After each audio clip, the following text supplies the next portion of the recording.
Pues vamos a continuar con nuestro estudio acerca del libro de Daniel. Abran sus Biblias en el capítulo 7 del libro de Daniel. Y como decíamos en la mañana, todo lo que está pasando actualmente en el Medio Oriente nos ha puesto a todos nosotros como cristianos expectantes, alarmados, ¿no? Porque todo está escrito que va a suceder conforme las Escrituras lo establecen, lo determinan, el anticipado conocimiento de Dios, su determinado consejo. Pero es interesantísimo la época que estamos viviendo, porque Cristo usó, ¿verdad?, la parábola de la higuera en Mateo 24, y es interesante que en el Antiguo Testamento hay tres árboles que se compara con Israel, que es la vid, el olivo y la higuera. La única diferencia cuando Jesús dice, mirad la higuera, cuando brotan sus hojas, saben que el verano está cerca, no pasará esta generación sin que todo esto acontezca. Muy bien, ¿quién es la higuera de estos tres árboles? Sabemos claramente que es Israel. ¿Por qué la higuera? Porque el olivo es el único árbol que se mantiene verde durante todo el año. La higuera se seca. Y es precisamente en el verano cuando la higuera vuelve otra vez a reverdecer y a dar los famosos higos. Y la vid representa el trabajo de Jesús en la tierra. Juan 15, mi padre es el labrador, mi padre es el que está labrando y yo soy la vid verdadera. Jesús se representa como la vid. Y antes de morir Jesús dijo que maldijo a una higuera, ¿se acuerdan? Iba caminando con los discípulos, ya regreso a Jerusalén, a la cruz, y maldijo a una higuera y dijo, nunca su fruto vuelvan a ser. Entonces, ahí era una representación de una maldición que iba a venir sobre la nación de Israel por haber rechazado al Mesías. Entonces, si la higuera es Israel, en esta parábola de Jesús, y él dice que iba a reverdecer, ¿cuándo reverdeció la higuera? O sea, Israel, el 14 de mayo de 1948. Después de casi 2000 años, y en el 48, porque ahorita me preguntaban mucha gente, ¿cuándo cree usted que nos falta o cuándo cree que venga Jesús? Bueno, de acuerdo a la parábola de la higuera y al patrón de 7 días que están de la creación, que el séptimo día es el descanso, o sea, sería el milenio. En Oseas capítulo 5 y capítulo 6 dice Israel, después de 2 días nos resucitará. O sea, no hay pierde. Después de 2000 años, o que se cumplan estos 2000 años de la época de la iglesia, Jesucristo tiene que regresar. Porque de Adán a Abraham son 1000 años. De Abraham a Jesús son 2000 años. De allá para acá son 2000 años y tenemos 6000 años esperando ya al Mesías. Y tiene que completarse los 2000 años de la época de la gracia. ¿Y en qué año nos encontramos? ¿Por qué no estamos en el año 2000? Ya hubiera venido Cristo, ¿verdad? Porque tienen que pasar los últimos 2000 años de los 6000 años de historia para entrar al milenio, que es el séptimo día, que es el patrón de los días escogidos de Dios para que se cumplan las profecías. Bueno, es que cuando Jesucristo murió en el año 33 de nuestra era, y que tenemos que quitar los 33 años de nuestro calendario solar, porque se cambió el calendario lunar. De los judíos tienen 360 días. No los voy a hacer bolas. Los judíos tienen un calendario de 360 días. El Papa Gregorio Romano cambió el calendario de 360 a 365, más o menos 3 siglos después de que Cristo murió. Y después los judíos, cuando vino la destrucción de Jerusalén y del templo en el año 70, perdieron todos los pergaminos e inventaron los judíos, ahorita que estamos en el año 2000, en el año 2787-88, porque querían contradecir todo lo que el Nuevo Testamento decía respecto al nacimiento del Mesías. Fíjense nada más qué tremendos los judíos ortodoxos. que son los fariseos del siglo XX. Entonces, si quitamos los 33 años de Cristo, porque Cristo murió bajo la ley, no bajo la gracia, entonces estamos en el año 2025, ¿verdad? Le quitamos 33, ¿cuánto es? A ver, mis matemáticos. 2025 menos 33, 1990 y 92, ¿correcto? Entonces, de acuerdo a este cálculo, faltarían 8 años para que todo terminara. No son fechas exactas, son aproximaciones nada más, porque se perdieron muchos años bisiestos y puede haber un margen de error de 4 a 5 años máximo. Entonces estamos, no sé, a 10, 15 años posiblemente de que todo esto termine. Para que comience el milenio. No, la tribulación, ¿verdad? Tiene que ser 7 años antes del milenio. Exactamente, tiene que estar incluido esa fuerza. Así es. Entonces, solamente estos son cálculos para poder saber, no podemos poner fecha, no podemos poner día, son aproximaciones de señales de acuerdo a los patrones que están establecidos en la palabra de Dios. Entonces, lo único que podemos saber es lo siguiente, que nosotros somos la última generación. Cuando Jesús dijo no pasará esta generación, no pudo haber sido la generación de él, porque ninguna de esas señales se cumplió en los tiempos de Cristo. No ha habido otra generación en la que se cumplan las señales más que en la nuestra, en la época que estamos viviendo, como vimos los últimos días de la iglesia. Ahora faltan los tiempos finales de Israel.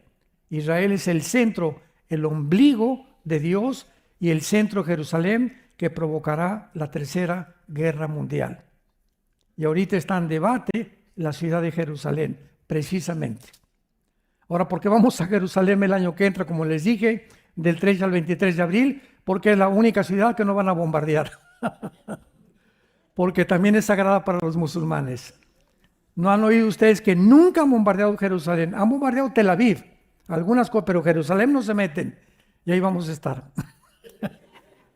Los que nos acompañen el año que entra, tal vez al último viaje. Ojalá que Jesús venga estando nosotros allá. Muy bien.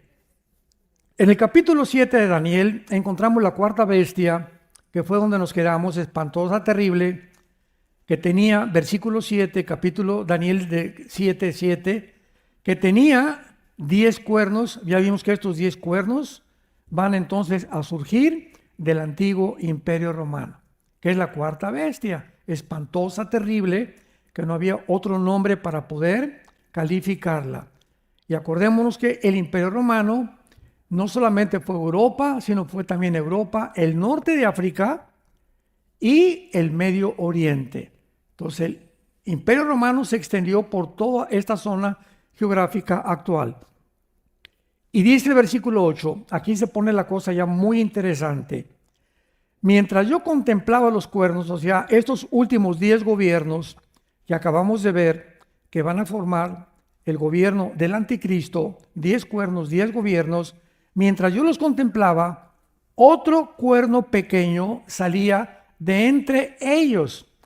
Cuando se formen 10 gobiernos o 10 naciones, de una de estas 10 naciones va a surgir el anticristo, que es el cuerno pequeño. Lo vamos a confirmar en unos momentos.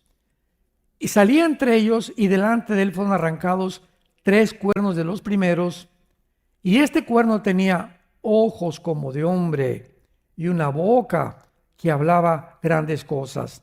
Muy bien. Versículo 19. Otra vez Daniel, igual que nosotros, tenemos el deseo de saber la verdad acerca de la cuarta bestia. Cuernos, ojos, etcétera, etcétera, terrible. ¿De qué está hablando la Biblia? Vamos a esperarnos y la Biblia se interpreta con la misma Biblia. Tuve deseo de saber la verdad acerca de la cuarta bestia, que era tan diferente de todas las otras, espantosa en gran manera, que tenía dientes de hierro, uñas de bronce, que devoraban y desmenuzaban las obras con sus pies. Asimismo, acerca de los 10 cuernos que tenía en su cabeza, y del otro, ese otro es el anticristo, es el cuerno pequeño que salió, y del otro que le había salido, delante del cual habían caído 3. Y este mismo cuerno tenía ojos y boca, que hablaba grandes cosas, y parecía más grande que sus compañeros. Y veía yo que este cuerno, el cuerno pequeño, hacía guerra contra los santos y los vencía. Aquí ya comienza el Espíritu Santo a darnos pistas acerca de este cuerno pequeño. Muy bien. Veamos el versículo 23, la explicación del mismo Espíritu Santo que nos revela la palabra en este párrafo. Dijo así: la cuarta bestia será un cuarto reino en la tierra, el cual será diferente a todos los demás, devorará, trillará y despedazará. Y los 10 cuernos significan de aquel reino. ¿De cuál reino? Del cuarto. ¿Quién era el cuarto? Las piernas, ¿se acuerdan? De hierro, de la estatua de Nabucodonosor. El primero era Babilonia, Medo-Persia, Grecia y Roma. De ese cuarto reino, dice la Biblia, será un cuarto reino que será diferente a todos los demás. Trillará y despedazará.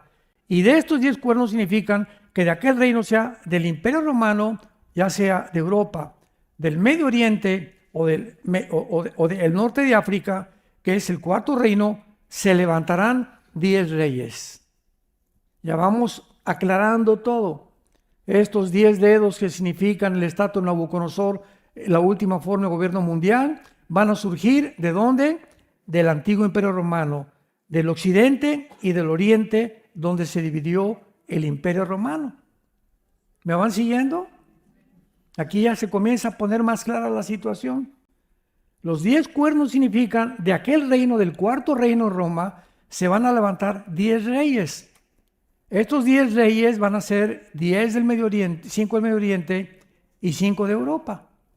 Esta es la última forma de gobierno mundial.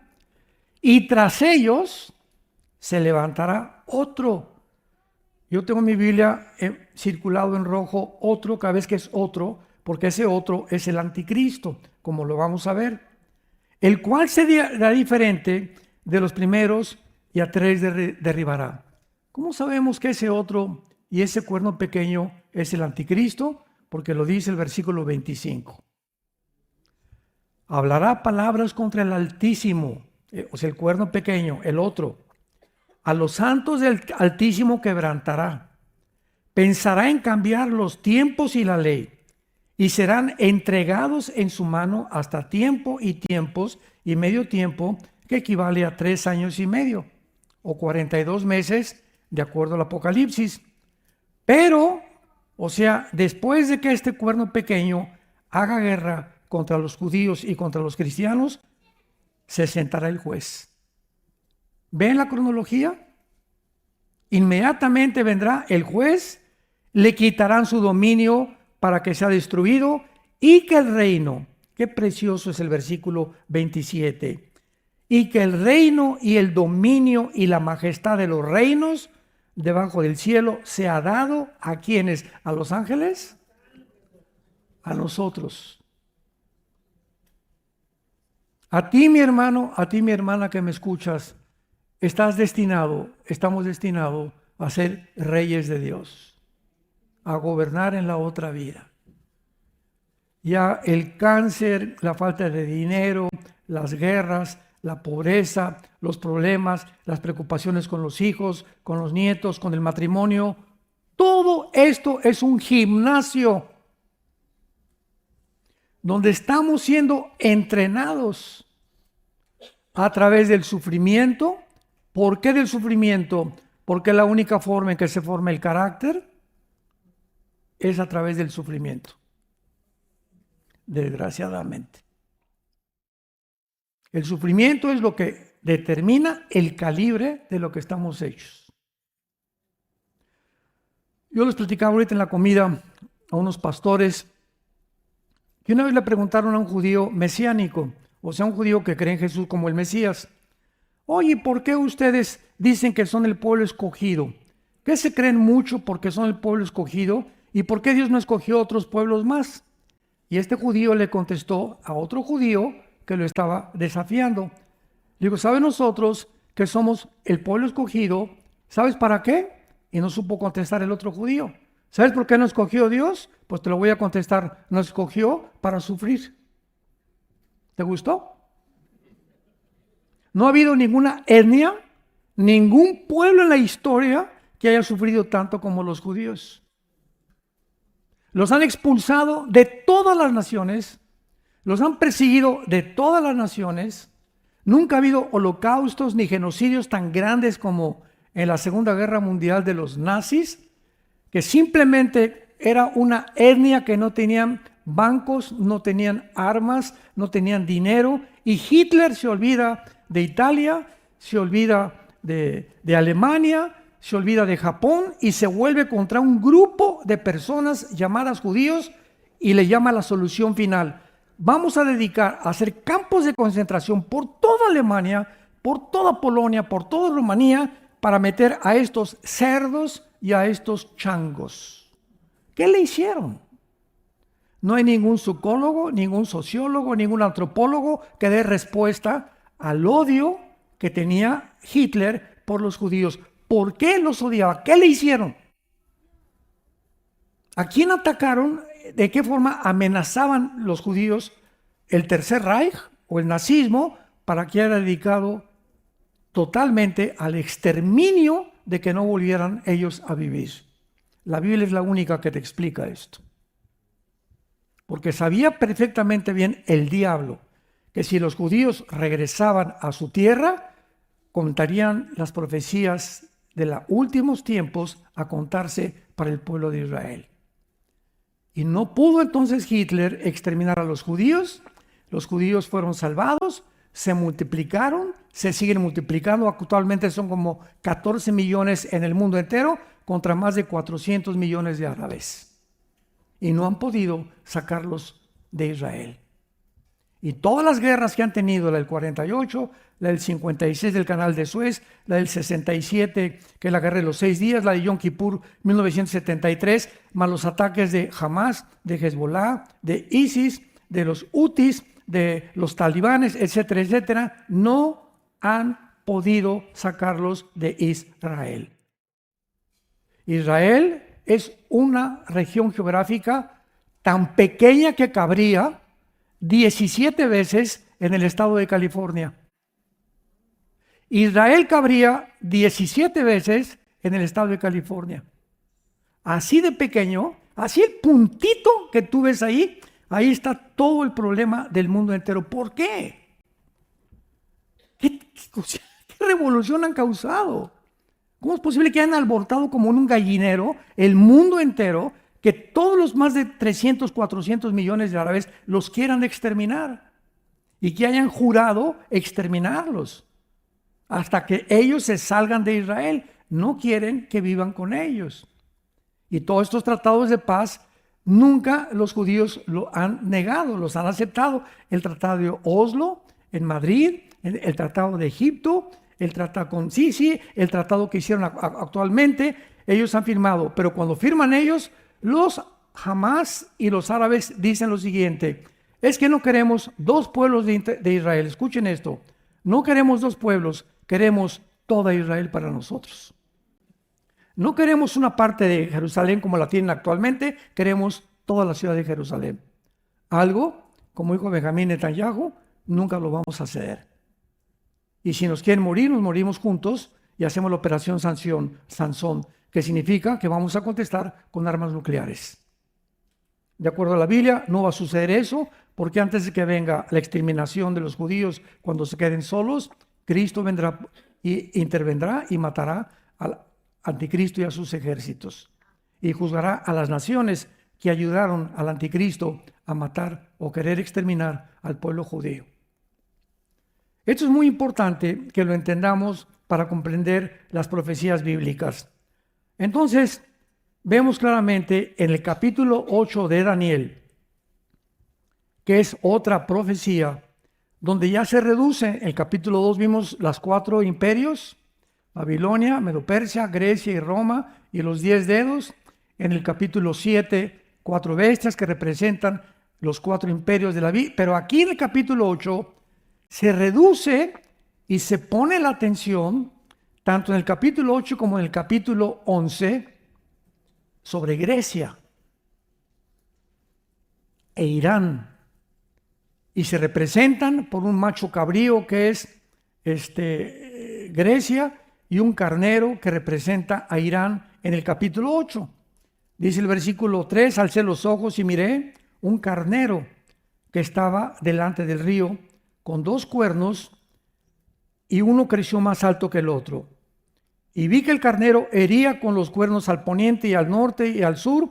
Vemos nosotros que el imperio medo-persa se extendió, como dice la Biblia, al norte y al sur.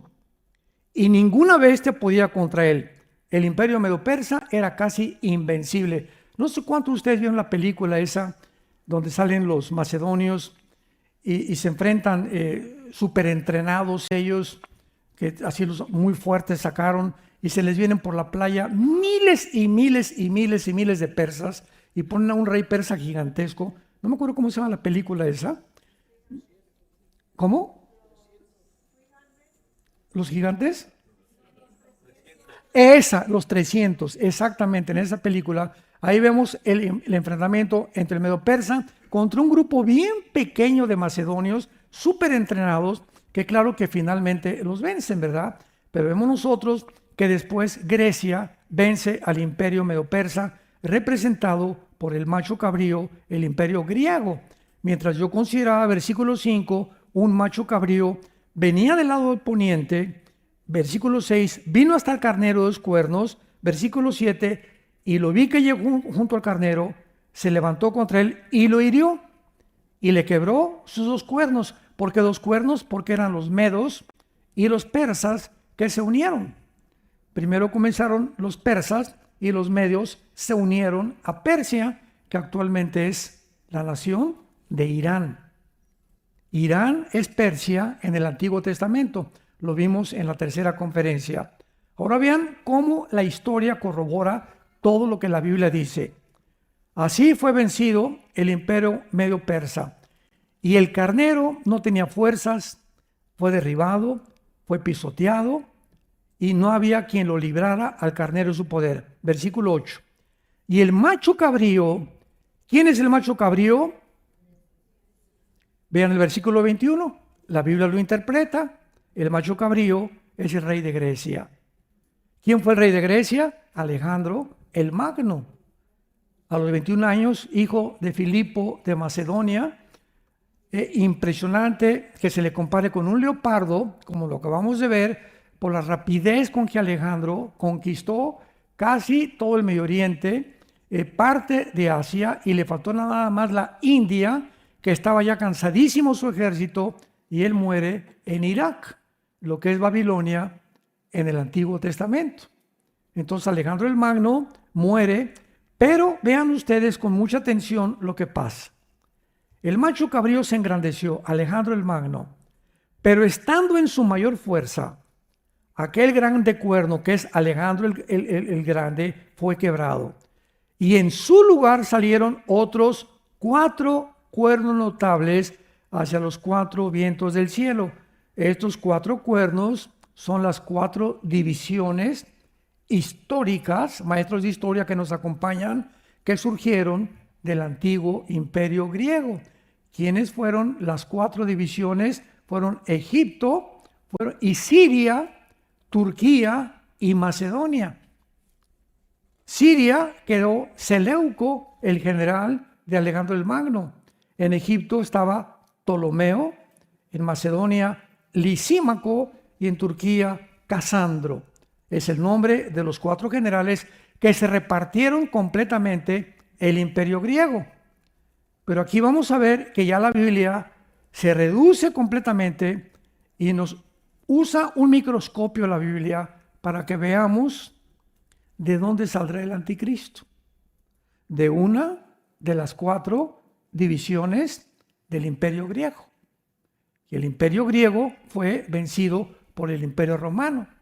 Y dice así, estando en su mayor fuerza fue quebrado los 4 cuernos notables hacia el 4 vientos del cielo, y de uno de ellos ¿De uno de quiénes? De una de las divisiones del Imperio griego. ¿Van siguiendo? De una de las divisiones del Imperio griego salió, ¿quién? Un cuerno pequeño. El que en el capítulo 7 nos habla que es el anticristo. De una de las divisiones del Imperio griego saldrá el anticristo, que creció hacia el sur, al oriente y a la tierra gloriosa. Observen.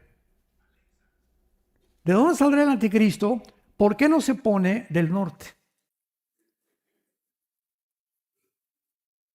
De estas 4 divisiones vemos el mapa: Siria, Egipto, Turquía y Macedonia.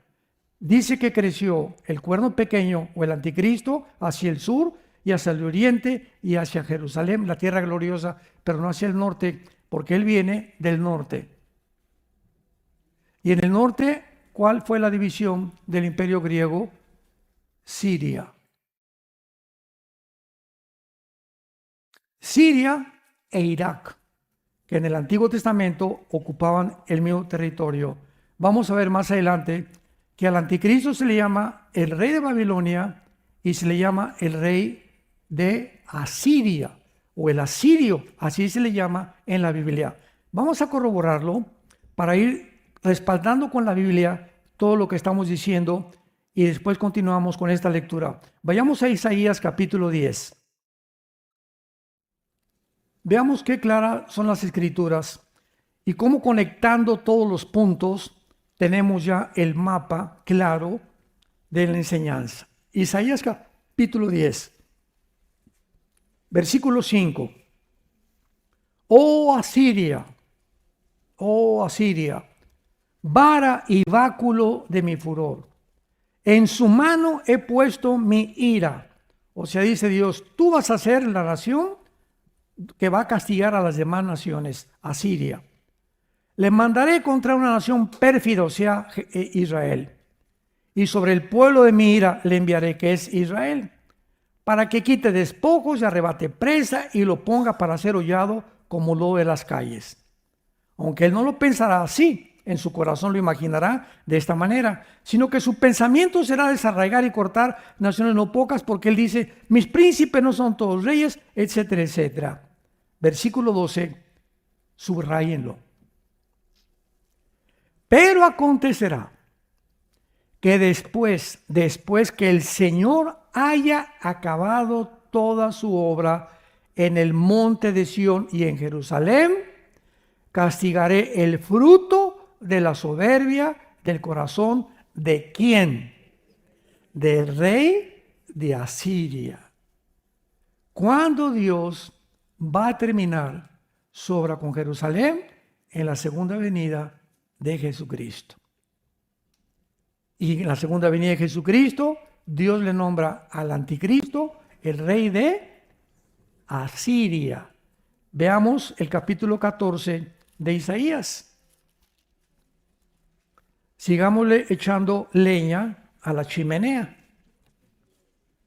Versículo 25, Isaías 14. Quebrantaré a la Siria, al asirio en mi tierra. Nunca ha sucedido esto. Jamás ningún rey de Asiria fue derrotado en la tierra de Jerusalén. Y en mis montes lo hollaré, y su yugo será apartado, y carga será quitada de su hombro. Este es el consejo que está acordado sobre toda la tierra, y esta es la mano extendida sobre todas las naciones. Entonces regresamos a Daniel 8, y una vez que hemos podido determinar, examinar con las escrituras que viene del norte de Israel el anticristo, en la zona geográfica que ahorita está ocupada por un excomandante del grupo terrorista que se llamó ISIS y Al-Qaeda, nombrado Al-Jolani. Este hombre Al-Jolani, que acaba de estar hace 2 semanas en la Casa Blanca besándose con Trump, ¿verdad? Eran besos y abrazos, no balazos. Es impresionante que haya podido ser determinado un terrorista que le hayan ofrecido 20 millones por su captura de dólares y que esté sentado en la Casa Blanca abrazado con el presidente Trump. Este hombre, Jolani, derrocó al último de la familia Assad, que era una familia, el papá, el abuelo, el papá y el hijo, que gobernaron Siria por muchos años, casi desde antes desde un poquito después, antes o después de la Segunda Guerra Mundial, cuando repartieron todo el Medio Oriente, los ingleses, y este hombre, Assad, huyó hacia Rusia. Y allá Putin ahorita lo tiene cobijado, durmiendo, ¿verdad?, con más de 200, 300 millones de dólares que sacó de Siria. Pero lo interesante de esto es que nadie creía, ni yo mismo, que Siria pudiera ser conquistada o que pudiera terminarse el gobierno de los Assad. ¿Por qué? Porque Rusia tiene en Siria el único puerto naval que da al Mediterráneo.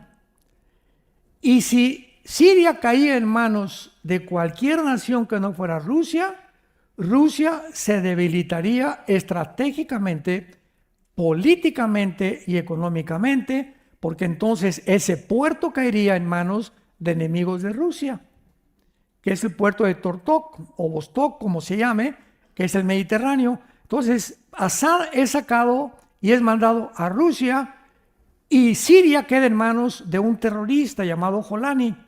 Pero al mismo tiempo, en Siria quedan los Wahhabis, que es una secta de los musulmanes, quedan los drusos, quedan los kurdos, que los odia el presidente Erdogan de Turquía, y quedan otros ex rebeldes del gobierno de Assad.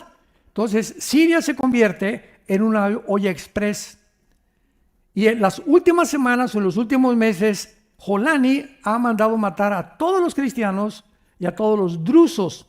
Los drusos es una secta, es un grupo muy pequeño, no pasan de 20, 30 mil en el mundo, que también creen en muchos principios cristianos, pero la guerra contra ellos es de los musulmanes. Y ahora, ¿quién ayudó a Jolani a derrocar a Assad? ¿Quién fue el que protegió económicamente y con armas a Sani para poder Jolani entrar a Siria? Lo protegió, lo sostuvo y lo sigue sosteniendo Turquía. Que aparece en Ezequiel 38, Turquía, como una de las naciones que van a estar formando parte del anticristo. Entonces ya tenemos a Siria, tenemos a Irak, tenemos a Egipto, tenemos a esta nación de Macedonia, y tenemos también a Turquía como las naciones que van a formar el gobierno del anticristo. Qué interesante que Erdogan ha jurado exterminar a Israel. Hay dos naciones, nada más dos naciones, aunque hay más que odian a Israel, pero hay dos naciones que han jurado públicamente exterminar a Israel: Irán y Turquía. Los ayatolas han jurado exterminar a Israel en las Naciones Unidas, en el foro de las Naciones Unidas, y nadie les dijo nada. Y además Erdogan dice: yo voy a ser el jefe del próximo califato musulmán y voy a revivir el Imperio Otomano. Y ahorita se acaba de hacer amigo de Trump. Y ahorita los mejores amigos de Trump son Jolani, el de Siria, y Erdogan. Salieron abrazados otra vez, y le ha prometido Trump mandarle aviones a Turquía para prestárselos a Erdogan, que seguramente los va a usar en contra de Israel. Ahora entendamos algo. ¿Quién es Trump o por qué ha entrado Trump desde que entró al gobierno? Fue una bendición grandísima, porque Dios actúa de esta manera, hermanos en Jesucristo. En el Antiguo Testamento Dios escogió un hombre llamado Ciro de Persia. Y Ciro se le nombra en la Biblia el ungido de Jehová. La palabra ungido significa una persona que Dios escoge para un propósito determinado. Ciro nunca se convirtió, Ciro fue siempre idólatra. Pero así como Dios ungió a Ciro, usó también al faraón de Egipto para que las 10 plagas, endurecer su corazón y mostrar su poder ante el mundo, porque sus pensamientos no son nuestros pensamientos, así es la forma como usa Dios. Entonces Dios escoge a Trump también como un ungido para acabar con la ideología de género, para acabar con los abortos, para fortalecer a la iglesia, etcétera, etcétera, temporalmente de todo este año. Pero estos ungidos o estas personas que Dios llama pueden en su voluntad, en su libre albedrío, voltearse contra Dios y los dones que Dios le dio, como el rey Salomón. El rey Salomón fue el hombre más sabio escogido por Dios. ¿Y qué hizo Salomón? Se volteó contra Dios y las mujeres se lo llevaron de parranda. Y se perdió el reino y se dividió el reino de Israel en Jeroboam y Roboam, porque Salomón, las mujeres lo engañaron y acabó creyendo y comenzó casándose con mujeres ajenas a Israel. ¿Qué le pasó también al rey David? Una vez que se subió al techo de su castillo y vio a Betsabé, una mujer guapísima, bañándose, esa panquecito, venga para mi reino. No, pues está casada mi rey, se acercaron los soldados, está casada, ¿cómo que está casada así? ¿Y quién es su esposo? Un hombre llamado Urías, mátenlo, mándenlo al frente de batalla y mátenlo. Y se mete David con esa mujer y se embaraza esa mujer y tienen un niño que finalmente se murió. Y sin embargo, se le llama a David conforme al corazón de Dios. ¿Cómo puede ser esto? ¿Un varón conforme al corazón de Dios? Así es, porque al mismo tiempo que David comete ese, no lo volvió a hacer jamás. Se arrepintió realmente y cada vez que David pecaba, se volvía a Dios. A Dios no le extraña que nos caigamos del caballo. A Dios se sorprende y Dios se enoja cuando nos quedamos tirados y no nos volvemos a montar al caballo. Entonces todos nosotros en diferentes épocas de la vida nos caemos del caballo. La hemos regado, como dicen en México. Hemos cometido pecados, hemos cometido errores en nuestra vida. Todos. No, aquí no hay ningún Santo Tomás, ni Santa Catalina tampoco. Pero ¿qué es lo que pasa, verdad?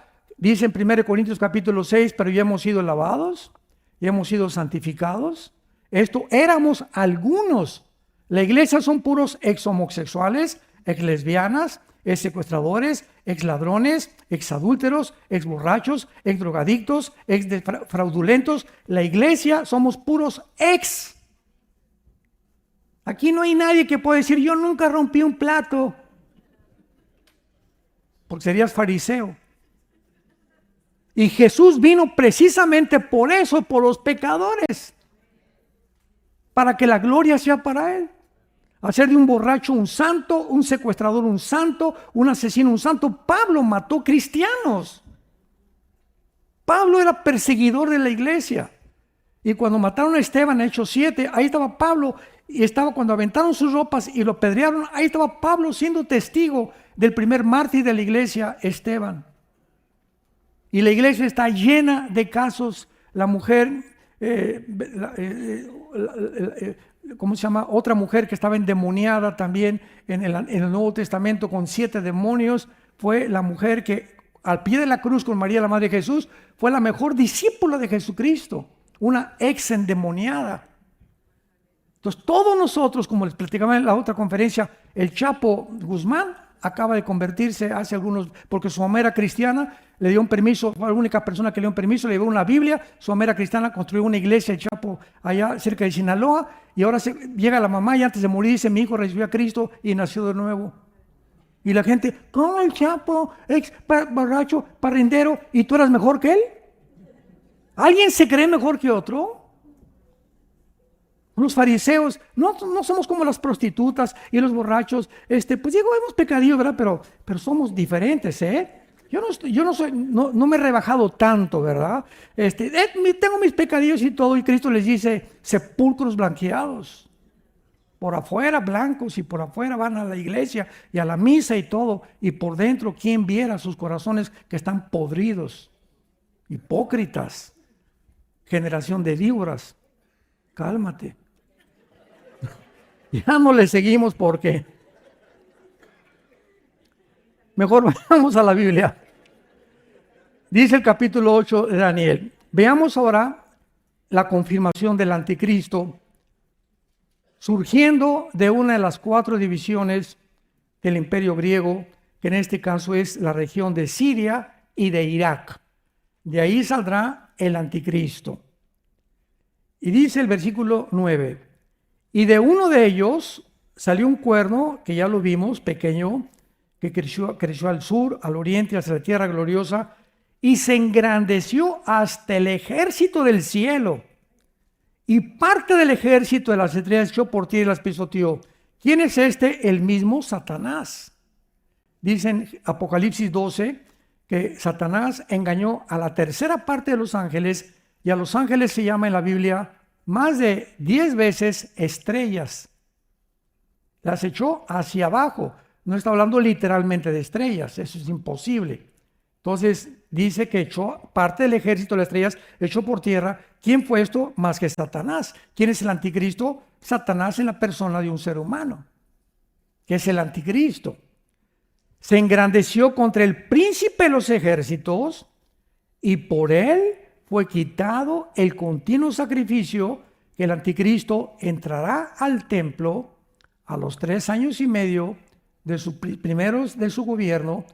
Y Mateo 24, versículo 21 al 22, Mateo 24, 15 al 21, dice Cristo: a ustedes los judíos, cuando vean la abominación desoladora que habló el profeta Daniel, corran a los montes, porque vendrá tribulación como nunca la ha habido. O sea, el anticristo a los 3 años y medio rompe el pacto con los judíos, entra al templo y repite el sacrificio del griego Antíoco Epífanes, que fue vencido por la familia de los macabeos. Va a ofrecer un puerco en el templo y ahí comienza la tribulación y la persecución final, el holocausto final contra los judíos y nosotros los cristianos. Entrará y violará el continuo sacrificio. No hay más que el anticristo que puede hacer todas estas cosas. Entonces, la Biblia es clarísima en cuanto vamos avanzando y juntando las piezas. Y después el versículo 21 dice: el macho cabrío es el rey de Grecia. El cuerno grande que tenía entre sus ojos es el rey primero, que fue Alejandro el Magno. Y en cuanto al cuerno que fue quebrado y sucedieron 4 en su lugar, significa que 4 reinos se levantarán de esa nación, aunque no con la fuerza de él, que son las 4 divisiones del imperio griego. Ahora vean ustedes de qué forma en los próximos versículos se define ya el carácter del anticristo. ¿Cómo va a ser el anticristo? Versículo 23 al 25. Y al fin del reinado de estos, cuando los transgresores lleguen al colmo, se levantará un rey altivo, que es el anticristo, de rostro entendido en enigmas. La palabra enigmas, shiyah, en el hebreo significa dichos o cosas difíciles de resolver. Él va a aclarar todo el clima, el petróleo, las monedas, va a resolver los problemas del mundo, y esa persona es la que ahorita las naciones están esperando. Ahorita la gente aquí en Estados Unidos están muy decepcionados, ya se decepcionaron con Biden, con los demócratas, ahora están decepcionando con los republicanos también, porque Trump no sacó la lista de Epstein, ya está haciendo estas cosas, y por acá y esto y el otro. Rusia, en México está por los suelos, y el mundo ahorita está decepcionado de los gobiernos. Ahorita hay una cosa en el corazón de todos los seres humanos. ¿Vieron ustedes en México todos los de la generación Z, más de 50,000 jóvenes que fueron a protestar contra el presidente de México hace 2 semanas? Que los patearon, no se imagina lo que los granaderos les hicieron. Muchachos de menores de 21, 22 años de edad, yendo a protestar, más de 50,000 contra el gobierno de México. Nunca en la historia los que protestaban eran chamaquitos tan jóvenes. Todos la generación Z. y vinieron de otras naciones a ayudarlos también. Hay un descontento ya y todos sabemos, no hay un gobierno que funcione. ¿Están de acuerdo? La democracia, como dijo Winston Churchill, la democracia es uno de los mejorcitos, pero no es el mejor gobierno. El comunismo y el socialismo se demostró en el siglo XX que no funcionaron y desenterraron al muertito. Y todo el continente americano, México, etcétera, Nicaragua, Bolivia, Cuba, Venezuela, vuelven otra vez al comunismo a desenterrar al muerto que ya se demostró que no funciona. ¿Por qué regresan a algo que ya se demostró que no funciona? Porque la única opción es el cristianismo. Es la única opción que hay. Aceptar a Jesucristo como nuestro Salvador y que Él reine. Pero a ver, convéncelos. Entonces, estamos en un mundo una tensión tremenda, un mundo muy conflictivo. Y tenemos que comprender esto. Un rey altivo, entendido en enigmas, y el poder se fortalecerá, mas no con fuerza propia. Causará grandes ruinas, prosperará y hará arbitrariamente, como sucedió en la pandemia. Nunca el mundo había visto gobiernos tan arbitrarios, tan totalitarios. Tápense, no entren aquí, no entren a los gimnasios, sáquenlos de la playa, vacúnense y el que no se vacune no entra a la escuela, no se sube al avión. Nunca había habido tanta arbitrariedad, tanto totalitarismo, tanta restricción de nuestras libertades individuales como el tiempo de la pandemia. La pandemia fue el primer experimento del siglo XXI con el espíritu del anticristo.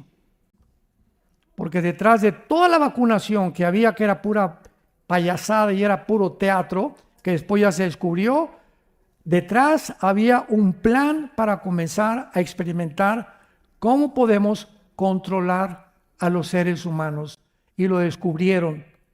No hay como provocarles miedo. El miedo, el temor paraliza. El miedo te impide pensar.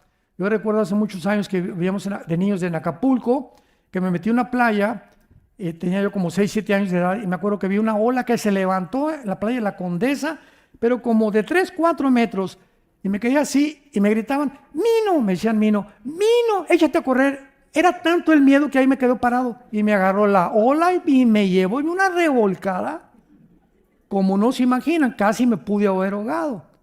Pero el susto que me dio me impidió actuar. En la noche no has sentido tú, como a la 1 de la mañana, una puerta. ¿Qué pasa? ¿Estamos así, no es cierto? Híjole, ¿qué será? ¿Alguien entró a la casa? Y nos da miedo pararnos, no sabemos cómo actuar, porque el miedo comienza a bloquearnos todos los sentimientos y las emociones, nos paraliza, el miedo paraliza, nos impide actuar y razonar.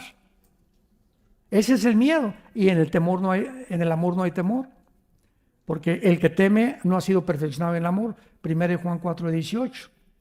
Entonces, este hombre está ya haciendo experimentos como el de la pandemia y va a actuar arbitrariamente y destruirá a los fuertes y al pueblo de los santos.